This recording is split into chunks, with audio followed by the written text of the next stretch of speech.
عالم کہتے ہیں علم والے کو. اس کی پھر دو قسمیں ہوتی ہیں آگے, ضروری مسئلہ ہے اس لیے ڈسکس کر رہا ہوں.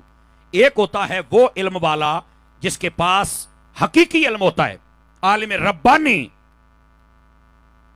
ایک ہوتا ہے وہ عالم جس کے پاس علم ہوتا ہے لیکن وہ عالم ربانی نہیں ہوتا بلکہ عالم شیطانی ہوتا ہے. آپ کہیں گے علامہ صاحب وہ کیسے ہو سکتا ہے, علم ہے اور یہ ہے. ہاں یہی تو بات ہے میرے بھائی. اگر آپ چاہیں تو آپ کو مثال دے کے بات سمجھا دوں, اگر آپ چاہیں تو. فرنٹ سیٹوں والے ذرا توجہ فرمائیں تاکہ آپ کو مسئلہ سمجھاؤں. عالم دو قسم کے, ایک عالم حق ایک عالم سو. عالم حق عالم ربانی ہے اور عالم سو عالم شیطانی ہے. اب سنیے اس کا مسئلہ کیا, ہم کیسے سمجھ پائیں گے کہ یہ عالم حق ہے اور یہ عالم سو ہے, کیسے ہم سمجھ پائیں گے؟ آئیے اس کی میں ایک مثال آپ کی خدمت میں عرض کر دوں تاکہ مسئلہ حل ہو جائے. عالم حق کیا ہے اور عالم سو کیا ہے, غور سے سنیے گا. عالم حق وہ ہوتا ہے کہ جب بھی قرآن و حدیث بیان کرے نا تو اس میں اپنی رائے کو داخل نہ کرے. وہ یہ نہ کہے کہ مجھے یوں سمجھ آئی میں یہ کہتا ہوں, نہیں یہ نہیں کہہ سکتا. وہ یہ کہے کہ یہ آیت اس کے بارے میں حضور نے یہ فرمایا, صحابہ نے یہ فرمایا, اہل بیت نے یہ فرمایا, امت نے یہ فرمایا, تاکہ پتہ چلے کہ یہ امت کے تسلسل کے ساتھ جڑا ہوا ہے اور جو حقیقت ہے اس کو بیان کرنا چاہتا ہے. اور جب یہ اپنی رائے دیتا ہے تو سمجھ لو اس نے سب پچھلے پر پانی پھیر دیا, اب یہ ایک نیا شوشہ چھوڑنے والا ہے. اب جب نئی چیز مارکیٹ میں آئے گی تو سارے بندے انتشار کا شکار ہو جائیں گے.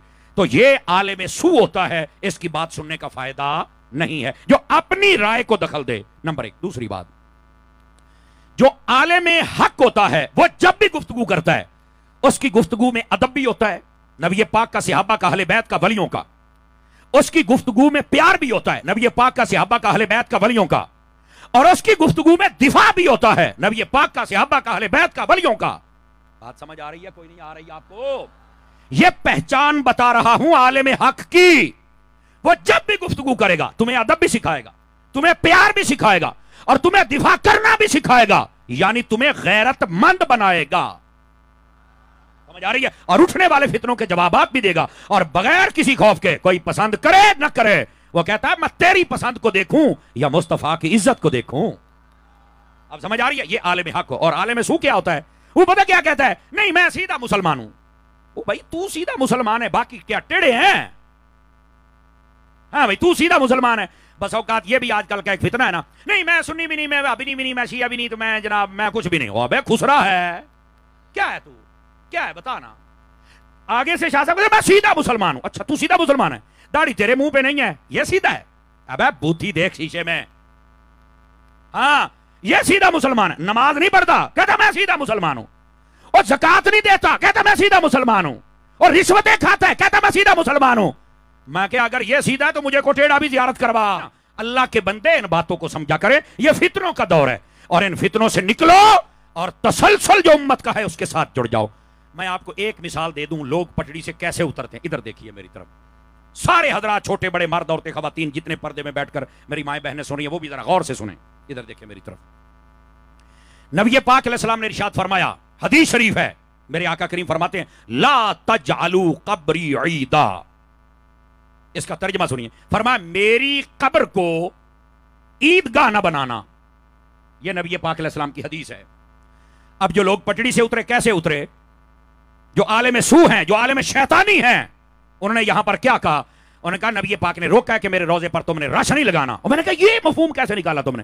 کہتا ہے عید والے دن ہم راشن نہیں لگاتے, عید والے دن کپڑے نہیں پہن کے جاتے, عید والے دن اکٹھے نہیں ہوتے. میں نے کہا بالکل. تو کہہ رہا نبی پاک فرماتے میری قبر کو عیدگاہ نہ بنانا. تو یہ مطلب ہے, وہ کہتے ہیں اس لیے ہم مدینے جاتے ہی نہیں ہیں, مکے سے ہی آ جاتے ہیں. میں نے کہا جو مکے گیا اور مدینے نہ گیا, یوں سمجھیے اسے میرے آقا نے بلایا ہی نہیں ہے. یہ یاد رکھیے. لیکن دیکھو اب یہ اس کی سوچ, یہ فکر, یہ زاویہ, یہ ہے عالم شیطانی. جس نے کیا مفہوم نکالا, اس نے کہا جی نبی پاک نے فرمایا میری قبر کو عیدگاہ نہ بنانا, تو لہٰذا عید والے دن رش ہوتا ہے تو ہم روزے پہ راشن نہیں لگا سکتے. لو جی اے مفہوم نکلا ہے, اے پیاج تیرا دین, اے پیا دین.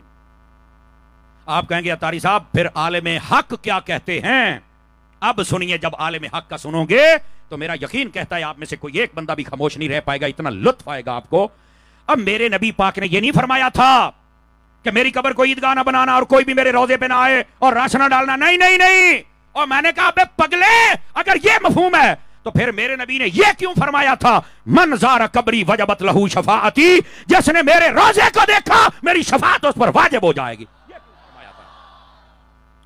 کہتا ہے سمر صاحب یہ تو نہیں پتا. میں نے کہا پتا ہوتا تو سنی نہ ہوتا.